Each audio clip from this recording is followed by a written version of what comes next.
Buenos días, alumnos del primero medio. La guía número 13 del taller de ética, les presento la segunda parte de lo que es la ética de don Manuel Kant, que es lo que plantea él cuando habla de la crítica a la razón pura y la crítica a la razón práctica. Estoy consciente que la guía y los conceptos vertidos son muy complejos. Allí les quiero presentar lo siguiente. En síntesis, lo que trata o pretende decir Manuel Kant es que el ser humano es el único ser de la naturaleza que tiene la capacidad de interpretar valores o principios universales y que son necesarios. Él intuye de que hay un sentido común que apunta a que nosotros tratemos de tener un orden, un sentido del bien, un sentido de valores y principios que van creando una necesidad moral. Es necesario que el hombre tenga conciencia moral, y eso tiene que ser planteado desde una perspectiva universal. Por ejemplo, si nosotros decimos que la verdad es un valor, eso debemos tenerlo todo como sentido común y no necesariamente tiene que demostrarse. Por eso él habla de que el pensamiento puro, la razón pura, debe crear una moral universal y para todos. Y ahí actúa la voluntad del ser humano. El ser humano dice: yo por la sola razón intuyo que existe un sentido del bien, un sentido de la justicia, un sentido del derecho, un sentido de la verdad, valores o principios que se fundamentan solamente en la medida que yo como ser humano puedo sentir y pensar, independiente de la fe, independiente si creo o no creo en Dios.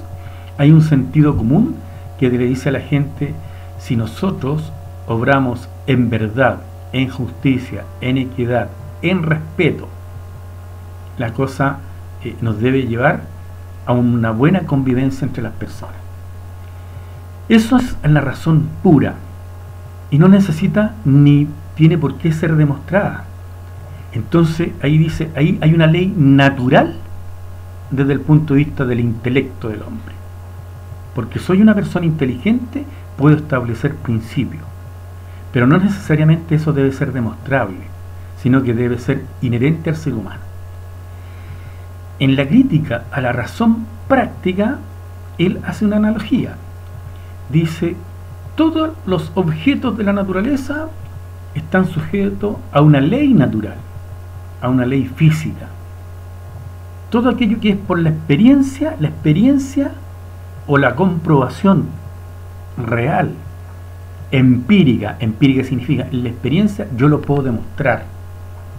Entonces él dice: se puede demostrar que si una cosa, una piedra, por ejemplo, tomo una piedra en el aire y la suelto, hay una ley natural que dice que la ley de gravedad va a caer.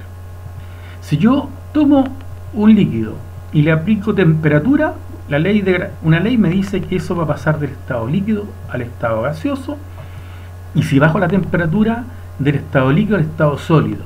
Hay leyes naturales y esas pueden ser comprobadas. Pero en el caso de la razón práctica, sí, la razón práctica puede ser demostrada. Por lo tanto, si en la razón pura hay cosas que no se pueden demostrar, porque es puro intelecto, es pura abstracción, y en la razón práctica sí se puede demostrar con respecto a los valores, los principios y la moral, él dice: prefiero aceptar como verdad las cosas que me dice la razón, y lo que no puedo demostrar, prefiero no investigarlo más y dar paso a la fe, a la creencia y a la verdad, de aceptar como verdad lo que el sujeto dice. ¿Y quién es el sujeto? El que conoce. ¿Y qué es lo conocido? El objeto. Y ahí plantea las dos situaciones. Las cosas y los objetos yo los puedo demostrar en la realidad, pero lo que está en el intelecto y en el sujeto, hay muchas cosas que son propias e íntimas de cada persona, y necesariamente para hablar de moral y de principio tenemos que establecer el sentido común que nos da una necesidad universal de la moral. Es complejo, pero léanlo paulatinamente, con mucho criterio, porque no es fácil. Leer a Manuel Kant no es fácil, por eso que lo he dividido en 2 etapas. Que tengan un buen día.